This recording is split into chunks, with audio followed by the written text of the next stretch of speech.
MAGA cannot be ignored. Okay, she says she's going to bring it to the floor or try to this week. Apparently, she's going to lose. I don't know why she's doing this because the votes aren't there. Again, I want us to unite as a party and show the American people that we can lead.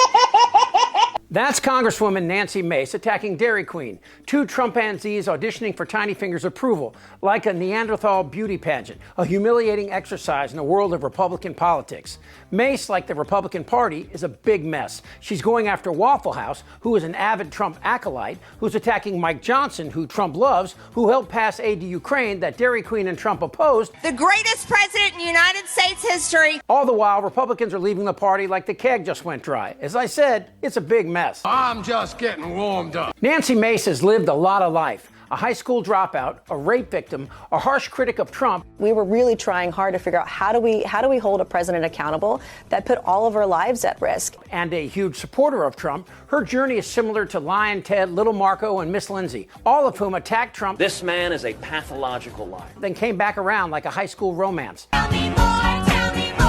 And today, while Republicans attack one another, they're also poised to nominate a man who has been indicted for orchestrating a coup against the U.S., attempting to change votes in Georgia, and stealing classified documents. Which begs the question, who the hell are these people? Hail Trump! In the hours after the January 6th attack, Republican Representative Nancy Mace scrambled to distance herself from Trump. She said his legacy had been wiped out by his role in the insurrection. And it's unacceptable. It's un-American. These are not protests. This is anarchy, and it needs to stop. They need to stop, and it needs to stop right now. I am discouraged when I hear my colleagues communicate that they are going to continue to object.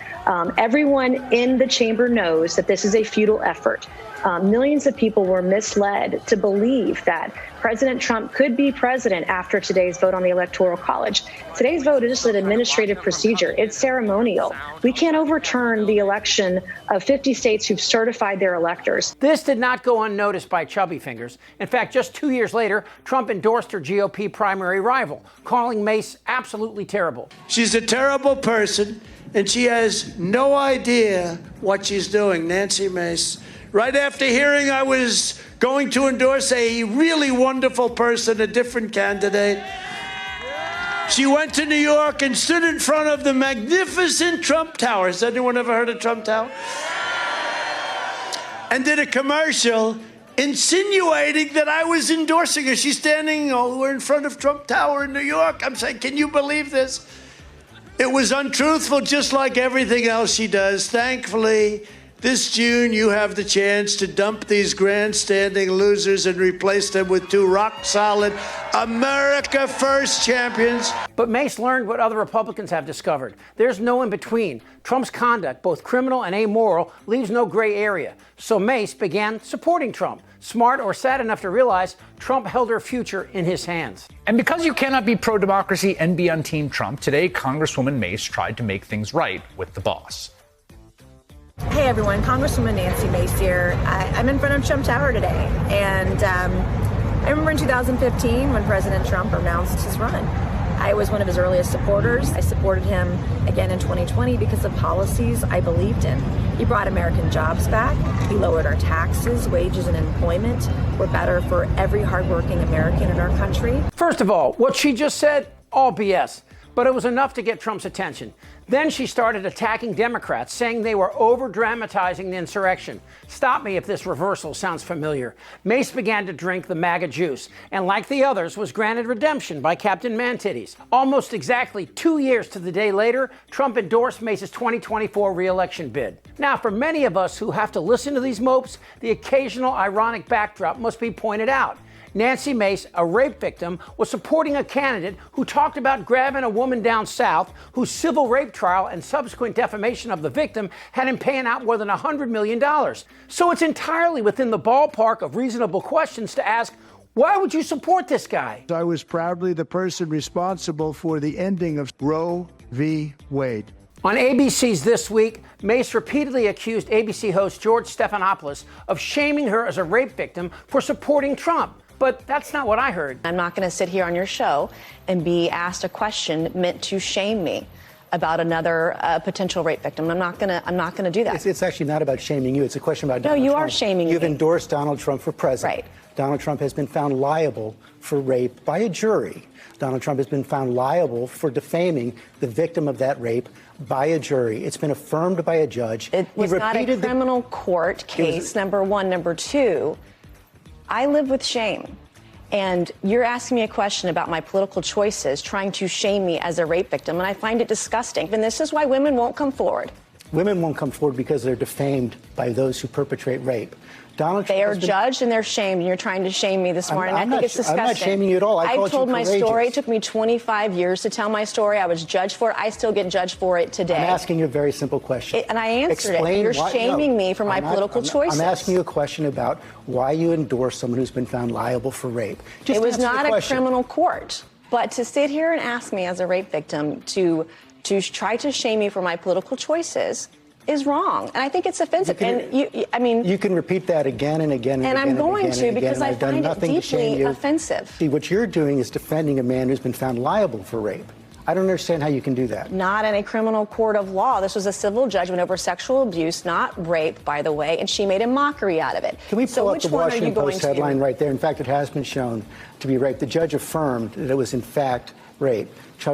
Donald Trump was found to have committed rape. That's just a fact. That is a civil judgment, not a criminal court. They're two very different things, and you know better. Well, I just showed you the facts. You know better. You show that you're very comfortable with what Donald Trump has done. And what you've done is offensive to women who've been raped. What you've done this morning is offensive. We'll let the viewers decide about that.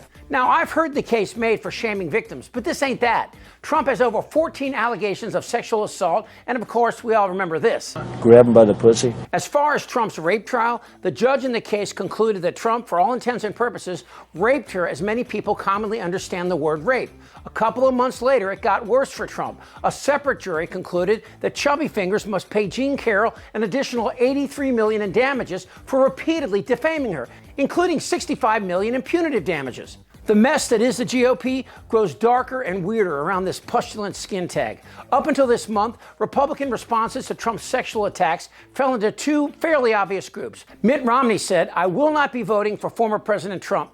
I must admit I find sexual assault to be a line I will not cross in the people I select to be my president." The second group, unsurprisingly, shrugs their shoulders when asked about Trump's sexual assaults. I have absolutely no idea who this woman is. And now Mace has created a third category. You can't talk about Trump's rapes without shaming the victims. There has to be some form of punishment. Rape is a horrible crime, and the fact that up to 95% of rapes go unreported is a telling statistic. According to the Republican Party, men run the world, and the first rule for women is to understand that. While Nancy Mace attacks Marjorie Taylor Greene for throwing the party into a chaotic state that opens up opportunities for Democrats in the House, we're taking our eyes off the big picture.